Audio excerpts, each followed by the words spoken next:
नमस्कार दोस्तों, मैं जीव द्विवेदी अपने यूट्यूब चैनल पर आज आप लोग को हाई स्कूल क्लास 10th की एनसीईआरटी के त्रिभुज चैप्टर जो हम पढ़ा रहे थे उसका 6.2 एक्सरसाइज लेकर आए हैं।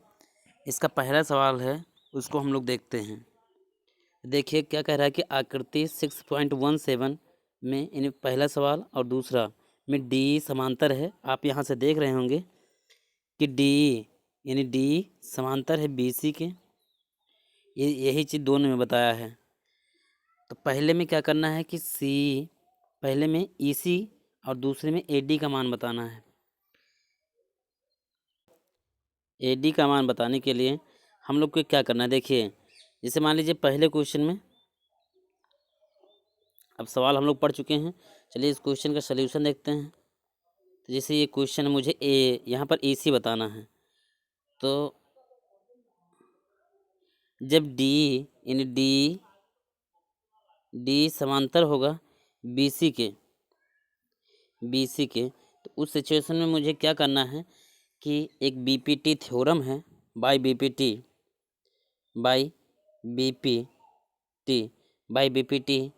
से क्या होता है कि एडी अपान डीबी ये इक्वल होता है यही अपान ईसी के। अब आपको एडी का मान पता है कि एडी का मान क्या है।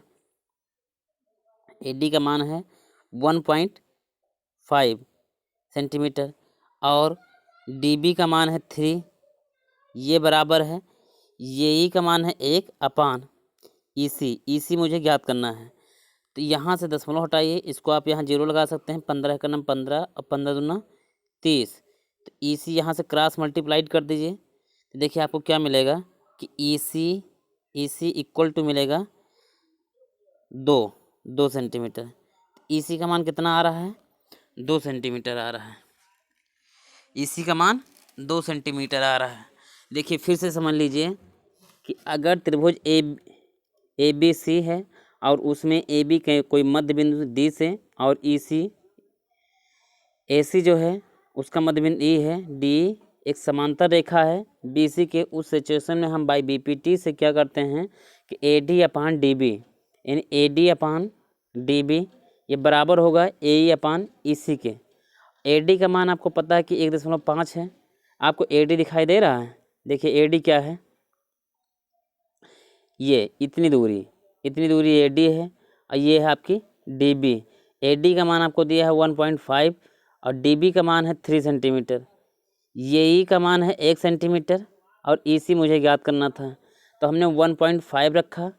ए डी का मान, डी बी का मान मैंने रख दिया है 3 सेंटीमीटर, ये ई का मान 1 सेंटीमीटर रख दिया, ई सी मुझे ज्ञात करना है। तो यहाँ से दशमलव हटा, एक मैंने यहाँ 0 बढ़ा दिया, फिर 15 का नाम 15, 15 दूना 30 हो गया।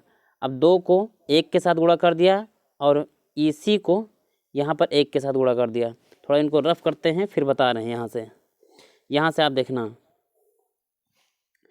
क्या होगा कि ए डी अपान क्या लिखा था, A D upon D B, A D upon D B ये बराबर होगा ए ई अपान ई सी के, ए ई अपान ई सी। अब आपको पता है ए डी का मान 1.5 होता है और डी बी का मान 3 सेंटीमीटर है। ये बराबर होगा ए का मान 1 है और ई सी का मान मुझे ज्ञात करना था x। तो यहाँ से देखिए, यहाँ से दशमलव हटा, यहाँ एक 0 बढ़ेगा तो 15 का नाम 15, 15 दूना 30, 1/2 ये बराबर होगा 1/EC का। अब EC क्रॉस मल्टीप्लाइड कर देते हैं तो क्या होगा कि EC ये बराबर होगा 2 सेंटीमीटर के। तो यही आपका क्या हुआ आंसर, ये क्या हुआ आंसर हुआ कि EC बराबर 2 सेंटीमीटर। तो पहला इसका पार्ट लगा है, दूसरा पार्ट यानी क्वेश्चन का दूसरा पार्ट मुझे जो याद करना था AD। अब मैं आपको बता दूं कि बाई बीपीटी से आप इसको भी लगाएंगे और थोड़ा मैं इसको जूम कर दे रहा हूं जिससे समझने में थोड़ा आसानी रहे। तो आप इस फिगर को थोड़ा माइंड में सेट कर लीजिए। हम क्या लिखेंगे, AD अपान DB, AE अपान EC। देखिए क्या लिखेंगे, बाई बीपीटी बाई बीपीटी तो बाई BPT हम क्या लिखेंगे, AD अपान DB ये बराबर होगा AE अपान EC के, ये AE अपान EC के। अब यहाँ से हम सबका मान रखते चले जाएंगे और AD मुझे ज्ञात करना है। तो पहले हम मान देख लेते हैं कि DB मान है 7.2, यही मान है 1.8 और 5.4 सेंटीमीटर।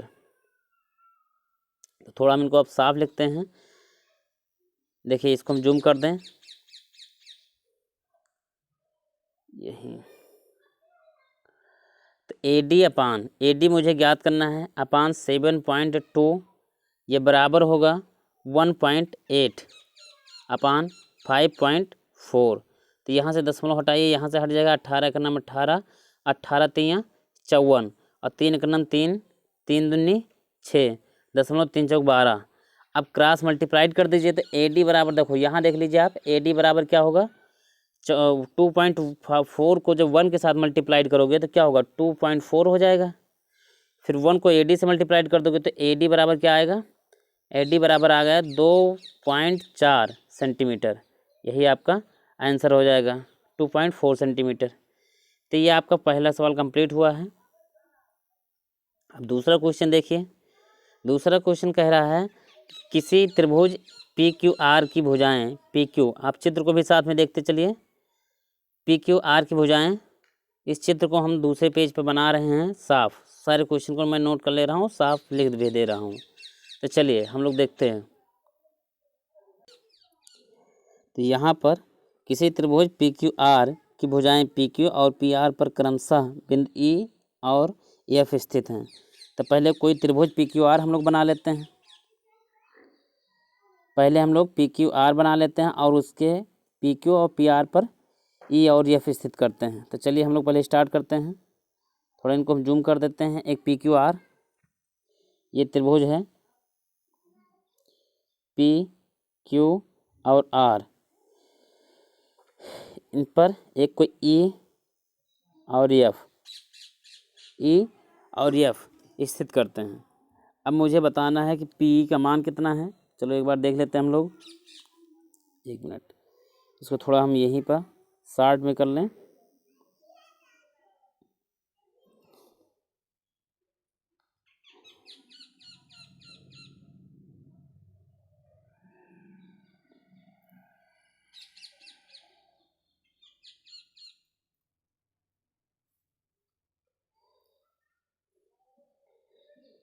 E और F। अब यहाँ से P बराबर है 3.9 सेंटीमीटर, EQ बराबर है, तो हम बाई BPT यूज करते हैं। तो बाई BPT से हम लोग पहले सवाल को कैसे लगाएंगे उसको देख लेते हैं। पहले हम बाई BPT से लिख लेते हैं कि P अपान EQ ये बराबर होगा PF अपान FR। अब P का मान है 3.9 सेंटीमीटर, EQ का मान है 3 सेंटीमीटर, PF का मान है 3.6 सेंटीमीटर और ये 2.4 है। तो यहाँ से देखिए 12 3 36 और 12 दूना 24, ये दशमलव से दशमलव कट गया था। फिर 3 का नाम 3 और 13 3 39, फिर 3 दूनी 6, यानी यहाँ 13 है, 13 to 26।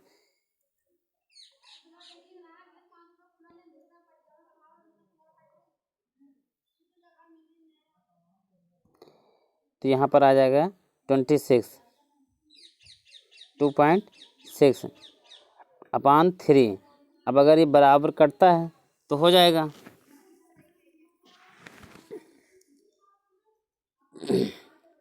तो 12 दूना 24, 12 3 36 था, फिर 3 3 9, ये 3/2 हो जाएगा। यहाँ 39/3 है, तो ये इक्वल है ही नहीं। जब ये इक्वल नहीं है तो इसमें मतलब यहाँ पर जो है EF ये समांतर नहीं होगा QR की, नहीं QR की। यही चीज़ आपको बताना था। अब दूसरा सवाल देखिए। अब इसके बाद में हम लोग दूसरे सवाल पर देखते हैं। तो दूसरे सवाल को करने के लिए हम लोग एक बार फिर से रफली चित्र बना लेते हैं, जिससे हम लोग आसानी से कर लें। तो दूसरा सवाल जो है, दूसरे सवाल का चित्र भी उसी तरह से बनेगा। ये आपका चित्र है, यहाँ पर P हो गया, P, ये Q है, PQ, ये R है, और इनका जो मध्य बिंदु वाली रेखा है वो क्या है, E और F। अब देखिए P, फिर वहीं पर लगाइए P अपान, क्या लिखना है, P upon EQ by BPT से EQ, ये इक्वल होगा PF अपान FR, PF अपान FR। अब यहाँ से देखिए हम लोग क्या करते हैं, P का मान आप रख दीजिए 4.4 सेंटीमीटर है, EQ का मान 4.5 है, ये बराबर होगा PF का मान 8 सेंटीमीटर है, और RF का मान है, या FR का मान 9 सेंटीमीटर है। अब इनको काट दीजिए, 2 दूना 4 होता, 2 चौके 8 होता है, और यहाँ पर 2 से काटो तो 4.5 आ जाएगा, यानी इनका मान जो है 4/4.5 है, फिर इधर 4/4/5, तो ये बराबर आ रहा है दोनों। अतः ये बाई BPT से ये आप कह सकते हैं आधारभूत प्रमेय, समानुपातिकता की प्रमेय जो है वो होल्ड करती है। इसलिए आप कह सकते हैं कि यहाँ पर EF समांतर होगा QR के, EF समांतर होगा QR के। यही आपको जो सिद्ध करना था, तो यानी दूसरे में होल्ड करते हैं। तीसरे क्वेश्चन को देखिए, फिर आपको वही चित्र बनाना है।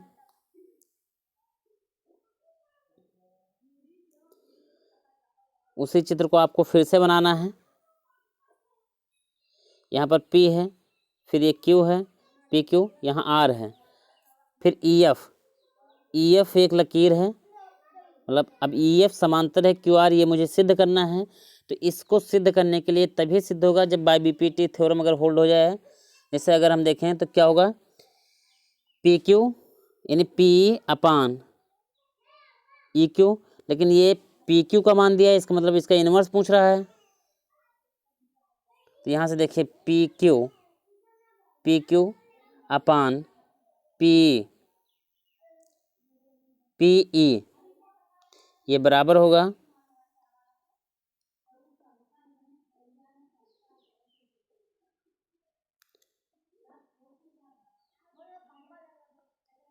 फिर यहाँ से हम लोग लिख सकते हैं PR का मान आपको दिया है, PR का मान, तो PR अपान PF होगा। अब यहाँ से जो नहीं दिया है पहले उसको हम लोग याद करते हैं।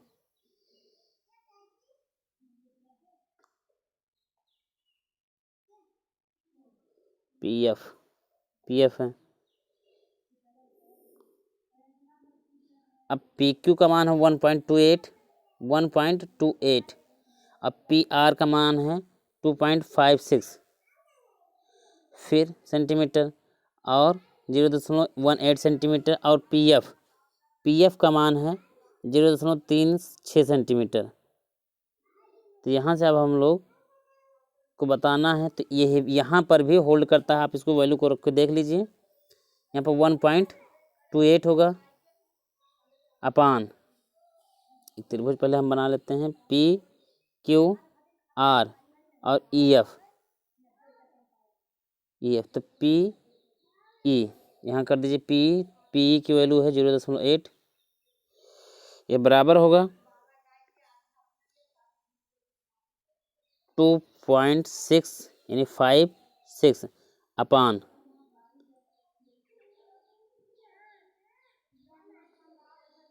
0.36।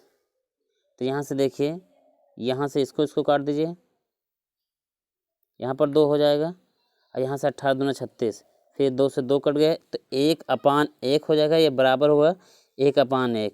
तो यहाँ पर आधारभूत की जो इनवर्स यानी प्रतिलोम का जो थ्योरम है उससे ये सिद्ध हो रहा है कि ये EF समांतर है QR के।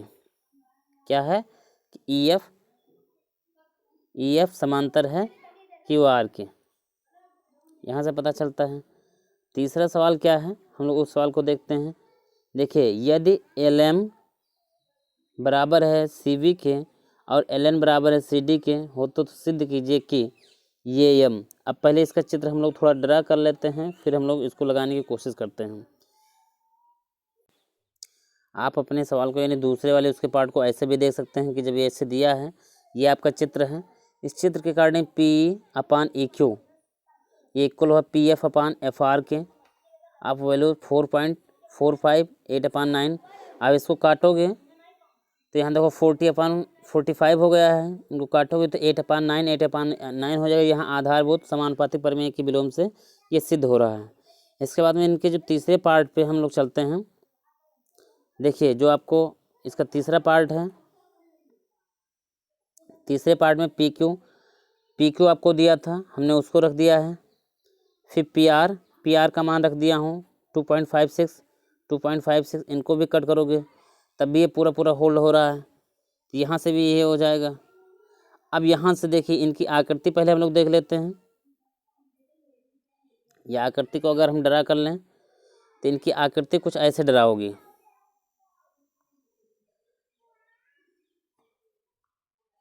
तो साफ इनको ड्रा कर दें या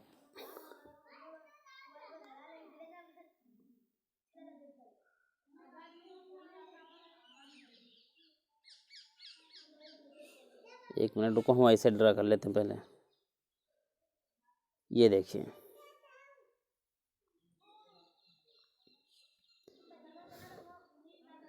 अब इस त्रिभुज ABC में क्या करना है। ABC जो त्रिभुज दिखाई दे रहा है, यहाँ ML ये समांतर है BC के, ML समांतर है BC के।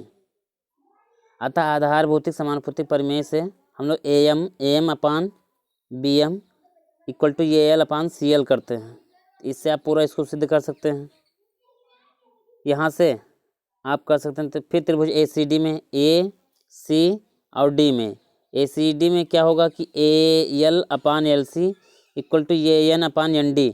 तो यहाँ से आप कर लीजिए। फिर आधार भौतिक समानुपातिक प्रमेय जब आप होल्ड कराओगे तो आपको क्या मिलेगा, AN/ND इक्वल टू AL/CL। तो यहाँ से आप इसको सिद्ध कर सकते हैं।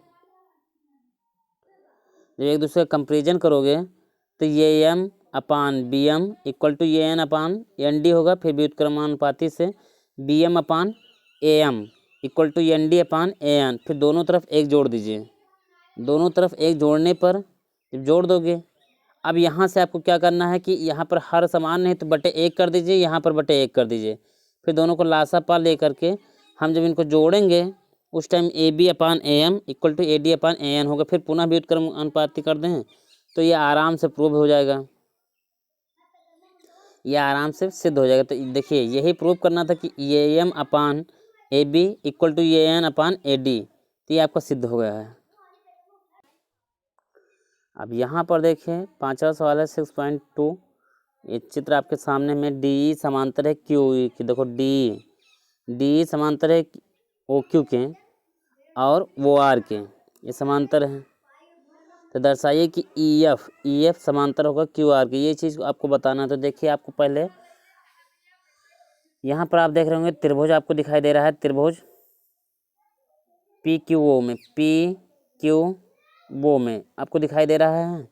अब इस त्रिभुज में आप क्या करेंगे, आधारभूत प्रमेय यानी बाय BPT हम लोग क्या करेंगे,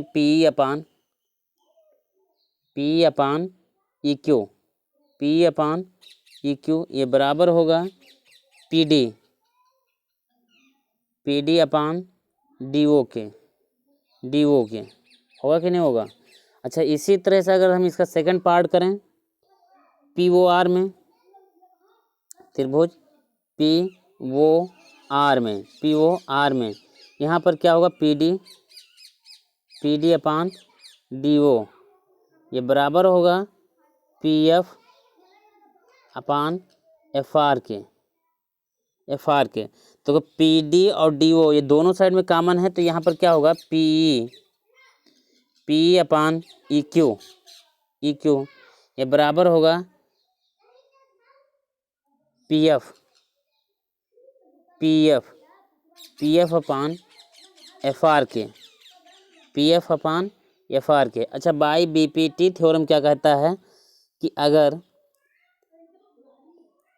बाय BPT यही है कि अगर PE/EQ ये बराबर है PF/FR के, तो इस सिचुएशन में ई एफ ये समांतर होगा क्यू आर के।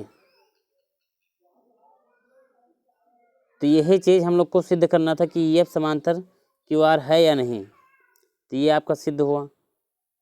देखिए यही सिद्ध करना था कि ई एफ समांतर है क्यू आर के। तो ये हो गया। इसके बाद में जो छठा क्वेश्चन है,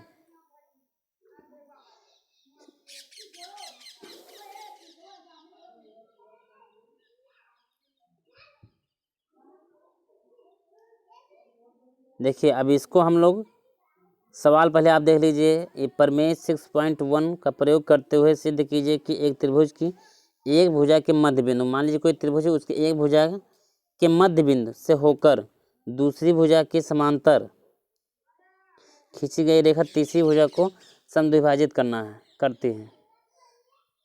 आपको बताना कि एक मान लीजिए कोई त्रिभुज है, एक भुजा से दूसरे को मध्य बिंदु पर कट करती है और तीसरी को समांतर है। तो हमें ये सिद्ध करना है, हमको ये चीज़ बताना है। मान लीजिए कोई ए बी सी, यहाँ पर पी और क्यू है, तो मुझे अब बताना है कि ए क्यू बराबर होगा क्यू सी के। तो यहाँ से अब हम लोग कल पढ़ेंगे। एक नेक्स्ट वीडियो में मिलेगा 7th से 4 सवाल बचे हैं, इसको हम बता देंगे भाई, ये आपका चैप्टर पूरा कंप्लीट हो जाएगा। और फिर मिलेंगे एक नेक्स्ट वीडियो में। तब तक आप अपने दोस्तों सहपाठियों को इसको शेयर करते रहिए। जितना ज़्यादा आप लोग इसको शेयर करते रहोगे उतना ज़्यादा मैं इस पर वर्क करता रहूँगा। तब तक के लिए धन्यवाद। मिलते हैं एक नेक्स्ट वीडियो में।